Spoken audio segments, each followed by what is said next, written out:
Long ago, there lived a man, his wife, and his 18 sons. He had a farm on which he planted pumpkins.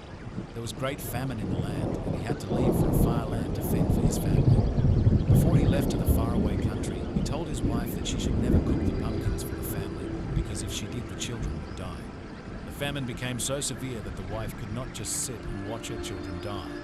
She went to the farm, harvested one of the pumpkins, prepared it, and cooked. She remembered her husband's instructions, but she had no alternatives. It was either she watches as her children die or feed them on the pumpkin, and who knows, they may survive. The children gladly ate the pumpkin and went out to play, but after a few minutes, they came back to the house one by one complaining of stomach pain. Before the mother could think of her next move, they were all dead. She was so devastated that she cried out in sorrow and anguish. There was a bird perched on a nearby tree in that homestead that witnessed all this and heard the mother to the children wailing. The bird listened carefully and heard the words the mother was speaking as she wailed. It learned that the husband had gone to a far land and that the wife did not know the road that leads to that land. That the land he had left to go to was known as the land of Yimbo, that he had left for the distant land to go and seek for employment. The bird sympathized with the woman and came to a decision.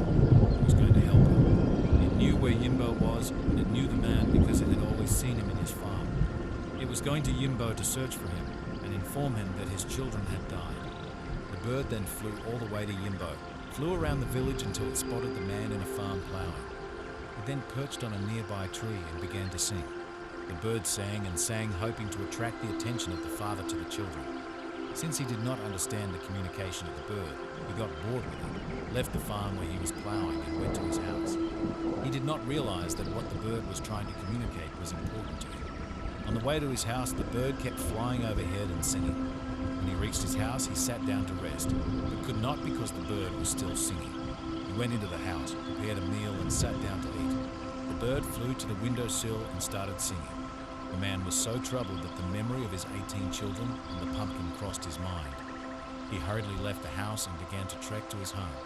On the way home, the bird flew overhead and started singing. The man began running because he now realized the bird had been all along addressing him. He ran until he reached his home. He found the villagers mourning. He ran to the farm, cut a branch from a tree, and made a big cane. He came running, and villagers were afraid, thinking that he was going to harm his wife for disobeying his instructions and cooking the pumpkin. They all held their breath as he entered the house with the cane. Once in the house, he told his wife to arrange the corpses from the firstborn to the lastborn on the floor, which she did. He beat the firstborn and he woke up. He beat the secondborn and he woke up. He beat the next and the next until they all woke up, and he gave them to their mother.